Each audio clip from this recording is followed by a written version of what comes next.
இனி வருகின்ற நாட்கள் அனைத்தும் முருகப்பெருமானின் அருளால நிச்சயம் நல்ல நாளாக மாறப்போகுதுங்க. உங்க வாழ்க்கையில நல்லது நடக்க வேண்டும், கஷ்டங்கள் காணாம போக வேண்டும்னா நிச்சயம் முருகப்பெருமானை நினைத்து செவ்வாய்க்கிழமை நாள்தோறும் பார்த்தீங்கன்னா எளிமையான முறையில் நெய் தீபம் ஏற்றி வழிபட்டு வாங்க. நிச்சயம் நல்லது நடக்கும். எந்த வேண்டுதலாக இருந்தாலும் தொடர்ந்து 6 வாரங்கள் செவ்வாய்க்கிழமை நாளில் முருகனுக்கு பார்த்தீங்கன்னா தீபமிட்டு வழிபடுங்க. நிச்சயம் முருகப்பெருமான் நிறைவேற்றி தருவார். இன்னைக்கு இந்த ஒரு வீடியோ பதிவில் எதை பற்றி பார்க்க போகிறோன்னா, வீட்டு பூஜை அறையில் பார்த்தீங்கன்னா இருக்கக்கூடிய பள்ளி நமக்கு எந்த மாதிரியான விஷயங்களை பார்த்தீங்கன்னா எச்சரிக்கையாக அறிகுறியாக எடுத்து சொல்லுது. இந்த பள்ளி தாங்க குலதெய்வத்தின் வடிவமாக இருக்கு. அது மட்டும் இல்லைங்க, ஸ்ரீரங்கம் போன்ற பிரம்மாண்ட கோவிலில் கூட தங்கத்தால் செய்த பள்ளி இருக்கு. அந்த பள்ளியை வைத்து சில சகுனங்களையும் உங்கள் வீட்டு பூஜை அறையில் பார்த்தீங்கன்னா இந்த பல்லினுடைய நடமாட்டம் இருந்தும் சத்தம் எழுப்பலையா? இதற்கு அர்த்தம் என்னன்னு தெரிஞ்சுக்க வீடியோவை கடைசி வரைக்கும் ஸ்கிப் பண்ணாமல் பாருங்கள். உங்கள் வீட்டில் எப்போதுமே மகாலட்சுமி அருள் நிறைந்திருக்க வேண்டும்னா பூஜை அறையை எப்படி பராமரிக்கலாம், பூஜை அறையில் என்ன மாதிரியான விஷயங்களை செய்யணும் செய்யக்கூடாதுன்னு தெரிஞ்சுக்க உங்களுடைய கமெண்ட்டையும் பதிவிட்டு சேனலை சப்ஸ்கிரைப் பண்ணிக்கோங்க.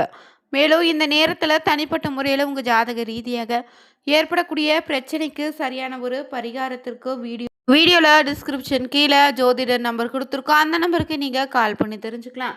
வாங்க வீடியோக்குள்ளே போகலாம். பொதுவாகவே பார்த்தீங்கன்னா வீடுனா கண்டிப்பாக அதில் பள்ளி இருக்கும். பள்ளி இல்லாத வீடுகளே இல்லைன்னு சொல்லலாங்க. இந்த பள்ளி இருப்பது சிலருக்கு பிடிக்கவே பிடிக்காது. உடனே அதை தூரத்தை அடித்திடுவீங்க. பள்ளி அதிகம் இருக்கும் இல்லங்களில் அதிர்ஷ்டமும் அதிகரிக்குன்னு சொல்லுவாங்க. வீட்டில் எந்த இடங்களையெல்லாம் பள்ளி வாசம் செய்வதோ அதிர்ஷ்டத்தை தரும் இன்னும் ரகசியத்தை ஆன்மீக ரீதியாகவும் குறிப்பிட்டிருக்காங்க. அதை என்னன்னு தான் இந்த வீடியோவில் பார்க்க போகிறேங்க. பொதுவாக நம்முடைய பள்ளி தெய்வமாக வழிபட்டு வரோம். இன்னும் பல்வேறு கோவில்களில் பள்ளியை தொட்டு தடவி வழிபடக்கூடிய வழக்கமும் இன்னும் இருந்துட்டு தாங்க இருக்கு. புராணங்களில் கூட பள்ளிக்குன்னு ஒரு தனி இடம் இருக்கு. இப்படி பள்ளிக்கு ஆன்மீகத்தில் இருக்கக்கூடிய தொடர்பை முன்னிறுத்தி தாங்க வீட்டில் எங்கெல்லாம் பள்ளி இருந்தால் அதிர்ஷ்டத்தை தருன்னு இந்த பதிவில் பார்க்க போகிறோம். அந்த வகையில் பார்த்தீங்கன்னா முதலாவதாக வீட்டில் பள்ளி இருப்பது அதிர்ஷ்டத்தை தருன்னு சாஸ்திரங்களையும் குறிப்பிட்டிருக்காங்க. பள்ளி இல்லாத வீட்டில் நிம்மதி இருக்காதுன்னு கூட சொல்லலாம். பள்ளி தெய்வீக அம்சமாக இருப்பதால் அவற்றை அடிக்கவோ துன்புறுத்தவோ செய்யாதீங்க. இப்படியே செய்தால் உங்களுக்கு பாவம் தான் வந்து சேரும். உங்களுக்கு பிடிக்கவில்லை என அதை துன்புறுத்தாமல் விரட்டி விடுத்தாலே போதும். அதை விடுத்து பாவத்தை சேர்த்துக்கொள்ளாதீங்க. வீட்டு பூஜையில் பள்ளி இருந்துச்சுன்னா ரொம்ப அதிர்ஷ்டத்தை கொடுக்குங்க. மேலும் செல்வ செழிப்பு மகிழ்ச்சியை நிறைந்திருக்க வீட்டில் பூஜையில் பள்ளி இருக்க வேண்டும்னு சொல்லுவாங்க. சிலருடைய இல்லங்களை எல்லாம் பார்த்தா எந்நேரமும் பள்ளி அறையில் பள்ளிகளினுடைய நடமாட்டம் இருக்கும். இப்படி இருக்கும் இல்லங்கள்ல அதிர்ஷ்டம் நிறைந்தவையாக இருக்குன்னு சொல்லலாம். இப்படி இருக்கக்கூடிய இல்லங்கள்ல பார்த்தீங்கன்னா பில்லி சூன்யம் ஏவல் போன்றவை அண்டாதுன்னு கூட சொல்லலாம். பள்ளி நன்மையும் வீட்டை காவல் காக்கக்கூடிய அரணாகவும் பூஜை அறையில் நிச்சயம் இருக்குதுங்க. நீங்கள் உங்களுடைய வீட்டில் துளசி மடம் வச்சுருந்தா அந்த இடத்துல பள்ளி இருக்குதா பாருங்க. துளசி மாடத்தில் இந்த வாசம் செய்தால் மகாலட்சுமியோடு மகாவிஷ்ணு சேர்ந்து அருள் புரிவதாக ஐதீகமாக சொல்லுவாங்க. இதில் பார்த்தீங்கன்னா துளசி மாடம் மகாலட்சுமியும் பள்ளி மகாவிஷ்ணுவும் குறிப்பதால் இவை இரண்டு ஒன்றாக இருக்கும் இடத்துல சகல சௌபாக்கியம் நிறைந்திருக்குன்னு சொல்லுவாங்க. சமையலறையில் பள்ளி இருப்பது நல்லதல்ல. எனவே சமையலறையில் மட்டும் பள்ளி இல்லாமல் பார்த்துக்கோங்க. மேலும் பள்ளி உங்கள் மீது விழும் இடத்துல ஒவ்வொரு பலன்கள் உண்டு. இப்படி பள்ளி விழக்கூடிய பலன்கள் பார்த்து பயப்படாமல் அவற்றை நீங்கள் மகாவிஷ்ணு துளசி சாற்றி வழிபட்டாலே போதும், பாவம் நீங்கி புண்ணியம் சேருங்க. அது மட்டும் இல்லைங்க, படுக்க அறையில் பள்ளிகள் இருப்பதை பார்த்தீங்கன்னா ஒற்றையாக இருக்காமல் ஜோடி ஜோடியாக பள்ளி இருந்தாலே ரொம்ப நல்லது. இதனால் கணவன் மனைவிக்குள்ளே இருக்கக்கூடிய சண்டைகள் சீக்கிரமாக சரியாகிடும். அந்த அளவுக்கு நல்ல பலன்களை தரக்கூடியதாங்க இந்த பள்ளி. அது மட்டும் இல்லைங்க, இந்த பள்ளி வீட்டில் மகாலட்சுமி வம்சமாக இருப்பதால் இது வள்ளி வீட்டுக்கு வர காரணம் என்னன்னு தெரிஞ்சுக்கலாம். வீட்டில் பள்ளிகள் இருந்தாலே சிலருக்கு தூக்கம் வராது. அதுவும் காலநிலை மாற்றங்களுக்கு ஏற்ப பூச்சிகளின் தொல்லைகள் அதிகரித்து கொண்டே இருக்கும். மழை காலத்தில் பெரும்பாலான பூச்சிகள் வெளியிலிருந்து வீட்டுக்குள்ளே வரத்தணுங்க. அதுவும் பள்ளிகள் தான் தலையில் விழுந்து விடுமோன்னு அச்சம் எப்போது இருந்துகிட்டே இருக்கும். பள்ளிகள் எதனால் வீடுகள் இருக்குதுன்னா அந்த பூச்சிகளை தின்பதற்காக மட்டும்தாங்க. வீட்லேயும் பூஜை அறையில் பள்ளிகளினுடைய சத்தம் கேட்குதா? நீங்கள் ஏதாவது குழப்பமான சூழ்நிலையில் இருக்கும்போது முடிவு எடுக்க தடுமாறக்கூடிய சமயத்தில் இந்த பள்ளியினுடைய சத்தம் கேட்டால் நிச்சயம் நீங்கள் பார்த்தீங்கன்னா உங்களுக்குள்ள ஒரு நம்பிக்கை வரும். நிச்சயம் அந்த முடிவும் பார்த்தீங்கன்னா எடுக்கும்போது நல்லதாங்க முடியுங்க. இது குலதெய்வத்தின் அம்சமாக இருப்பதால நிச்சயம் உங்களுக்கு நல்ல விதமான பலனை ஏற்படுத்தி தரும். அது மட்டும் இல்ல, வீட்டு பூஜை அறையில இது போன்ற செயல்களை தவிர்க்கணும். என்ன மாரியான விஷயங்கள செய்தா மகாலட்சுமியும் தெய்வ வழிபாட்டுக்கு முழு பலனும் கிடைக்கும்னு தெரிஞ்சுக்கலாம். ஒவ்வொரு வீட்டிலும் பூஜை அறை என்பது முக்கியமான ஒரு இடம்தாங்க. வீட்ல சிறிய இடம் இருந்தா கூட அது ஏதேனும் ஒரு சிறு பகுதியை மட்டும் பூஜை அறை பார்த்தீங்கன்னா கிழக்கு திசை நோக்கி வச்சுக்கோங்க. இப்படி அனைவரும் இறைவனை வணங்குவதற்கு பெரிதும் முக்கியத்துவம் கொடுக்குறோம். இறை வழிபாடு செய்யக்கூடிய பூஜை அறையை பராமரிப்பது ரொம்பவே முக்கியங்க. ஒருவர் வீட்டுக்குள்ள நுழைந்தவுடனே வீட்ல பூஜை அறையோ, சமையலறையை பார்த்து தான் அந்த வீட்ல உள்ளவங்கள பற்றி புரிந்துப்பாங்கன்னு சொல்லுவாங்க. அப்படி நம்முடைய பூஜை அறை எப்படி சுத்தமாகவும், தெய்வம்சம் பொருந்தியதாக இருக்குதோ, அதேபோல நம்ம வீடும், நம்முடைய முகமும் லட்சுமி கடாட்சத்தோட எப்போதும் இருக்கும். அதன் மூலம் ஐஸ்வர்யம் பெருகுன்னு சொல்லுவாங்க. பணவரவு நிச்சயம் வீட்ல உண்டாகும். நீங்க தங்கம் பூஜை அறையில பலவிதமான விளக்குகளை வச்சு தீபம் ஏற்றுவீங்க. அவை எத்தனையோ எண்ணிக்கையில இருக்கட்டுங்க. குழப்பம் பலருக்கு இருக்கும். தீபம் ஏற்றும்போது அந்த தீபத்தின் ஒளி எந்த அளவுக்கு பிரகாசமா இருக்குதோ, அந்த அளவு வீடும் பார்த்தீங்கன்னா, பிரகாசமாக இருக்கும். எனவே இதற்கு வைப்பதற்குன்னு எண்ணிக்கை கிடையாது. பலவித விளக்குகள் வைத்திருப்பதோடு, ஒரு அகல் விளக்கு நிச்சயம் பூஜை அறையில கட்டாயம் இருக்கணும். அடுத்தபடியாக இந்த அகல் விளக்கை ஏற்றிய பின்னரே மற்ற தீபங்களை ஏற்றணுங்க.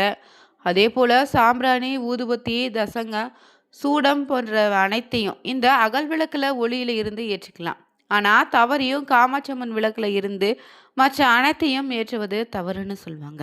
அடுத்தபடியாக வாரந்தோறும் பூஜை செய்து வழிபடும் போது வெற்றிலை பாக்கு, வாழைப்பழம் வைத்து வழிபடுவது எல்லோருடைய வழக்கமாக இருக்கு.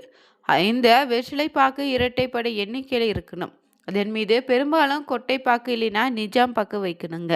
அதன் மீது வைக்கக்கூடிய வாழைப்பழம் காம்போடு தான் இருக்கணும். வெற்றிலையும் காம்போடு வைத்து தான் வழிபட வேண்டுங்க. எப்போதும் பார்த்தீங்கன்னா, ஒரு மலரை அவசியம் வைத்து பூஜை செய்யணும். பூஜைக்காக நீங்கள் பயன்படுத்தக்கூடிய தேங்காய் உடைக்கும்போது, அந்த தேங்காய் எந்த திசை எப்படி வைக்கணும்னு குழப்பம் எல்லோருக்கும் இருக்கும். 3 கண் இருக்கக்கூடிய பகுதி தேங்காயை இறைவனின் வலதுபுறமோ, நமக்கு இடதுபுறமாக வைக்க வேண்டுங்க. மற்றொரு பகுதி இறைவனின் இடதுபுறமாகவோ, வலதுபுறமாக இருக்கும்படி வைத்து வழிபடுங்க. வீட்டில் கஜலட்சுமி இல்லைனா காமாட்சம்மன் விளக்கை ஏற்றுவது ரொம்ப நல்லது. இப்படி நீங்கள் ஏற்றி வழிபடும் போது அந்த விளக்கின் அடியில் ஒரு தட்டு வச்சு அதன் மீது மஞ்சள் அரிசி இல்லைனா மலர்கள் வைத்து ஏற்றுவது நல்லதுங்க. ஏன்னா அம்மனை எப்போதும் சிம்மாசனத்தில் மட்டும் அமர வைக்கணும். இப்படி நீங்கள் வீட்டு பூஜைகளில் பார்த்தீங்கன்னா ஏற்றி வந்தாலே ரொம்பவே சிறப்புங்க. தினமும் நீங்கள் இறை வழிபாடுகளை மேற்கொள்ளும் போது பார்த்தீங்கன்னா தனியாக பூஜையை அதற்குன்னு ஒதுக்கி வச்சிருப்பது நல்லது. பொதுவாகவே வீட்டு பூஜை அறையில் மகாலட்சுமியினுடைய அருட்கடாட்சம் நிறைந்திருக்க வேணும்னு நினைச்சிங்கன்னா பூஜை அறையில் கண்டிப்பாக மகாலட்சுமி வாசம் செய்வதாக சொல்லக்கூடிய பொருட்களின் ஒன்றான கண்ணாடி அவசியம் இருக்கணுங்க. இதற்கு தினமும் பூஜை செய்யும் போது தீபதூப ஆராதனை காண்பிக்கணும். இந்த கண்ணாடியில தான் தெய்வத்தின் உருவமும் அமாவாசை போன்ற நாட்கள்ல நம்முடைய வீட்டுக்கு வரக்கூடிய முன்னோர்களின் உருவமும் பிரதிபலிப்பதால அவங்களுடைய அருளும் ஆசையும் வீட்டில் எப்போதும் நிலைத்திருக்கும். அதே போல பூஜை அறை எவ்வளவு விலை உயர்ந்த தங்கம், வெள்ளின்னு பொருட்களால் ஆன விளக்கு, விலை உயர்ந்த குத்து விளக்கு இருந்தாலும் அவசியம் ஒரே ஒரு அகல் விளக்காவது ஏற்றி வைத்து வழிபட வேண்டுங்க. வீட்டில் இருக்கக்கூடிய தெய்வ சிலைகள், படங்களுக்கு பூஜை செய்யும் போது வெறும் விளக்கேற்றி மட்டும் வைத்து பூஜை செய்யக்கூடாது. கண்டிப்பாக ஏதாவது நெய்வேத்தியம் படைத்து தான் பூஜை செய்யணும். அப்படி தினமும் படைக்க முடியாதவங்க சிறிது கற்கண்டு வாங்கி வந்து வச்சு பூஜை செய்வது நல்லதுங்க. சுவாமி படங்களுக்கு முன்னாடி சிறிய கிண்ணத்துல அரிசி, பருப்புன்னு மங்கள பொருட்களை நிரப்பி வச்சு பூஜை செய்வது நல்லது. குறிப்பாக விநாயகருடைய பாதத்துக்கு அருகில எப்போதும் சிறிது அரிசி வைத்திருக்க பாருங்க. இதனால வீட்டில் எப்போதும் உணவு பற்றாக்குறை ஏற்படாது. பூஜையை செய்யும்போது கண்டிப்பாக இருக்க வேண்டிய மற்றொரு பொருள் தண்ணீர் தாங்க. தண்ணீர் இல்லாத ஒருபோதும் பூஜை செய்யக்கூடாது. பூஜை அறையில் எப்போதும் பஞ்ச பாத்திரத்தில் காலியாக வைக்காதீங்க. சிறிய தண்ணீரும் அதில் 1, 2 துளசி இலைகளோ இல்லை ஏதாவது ஒரு மலர் போட்டு வைப்பது நல்லதுங்க. பூஜை அறையில் இறை வழிபாடு மேற்கொள்வதற்கு முன்னாடி, குறிப்பாக செவ்வாய், வெள்ளிக்கிழமைக்கு முன்னாடியே பூஜை அறையை சுத்தம் செய்து, காமாட்சியம்மன் விளக்கு, மற்ற விளக்குகளை சுத்தம் செய்து, சந்தன குங்குமம் இட்டு வச்சு, மறுநாள் காலையில் எழுந்து குடிச்சிட்டு நீங்கள் தீபம் ஏற்றி வழிபடலாம். அது மட்டும் இல்லைங்க, இந்த விளக்கில் பயன்படுத்திய திரியை எடுத்து வச்சுட்டு நீங்கள் வீட்டு பார்த்தீங்கன்னா சாம்பிராணி போடும்போது அந்த திரியை போட்டிங்கன்னா வீட்டில் இருக்கக்கூடிய கந்திஷ்டி போன்றவை விலகிடுங்க. குறிப்பாக அமாவாசை, வெள்ளிக்கிழமை போன்ற நாட்கள்ல பார்த்தீங்கன்னா, வீட்ல பார்த்தீங்கன்னா, சாம்பிராணி போட்டு வீடு முழுவதும் காமிச்சிங்கன்னா, வீட்ல இருக்கக்கூடிய எதிர்மறை ஆற்றல்கள் விலகிடும். வீட்ல நேர்மறையான ஆற்றல்கள் உண்டாகும். நீங்களும் வீட்டு பூஜை அறையை எந்த மாரி பராமரிக்கிறீங்க? உங்க வீட்டு பூஜை அறையில இறைவனுக்கு எந்த ஒரு பொருளை நெய்வேத்தியமாக படைத்து வழிபடுறீங்கன்னு மறக்காம கமெண்ட் பண்ணுங்க.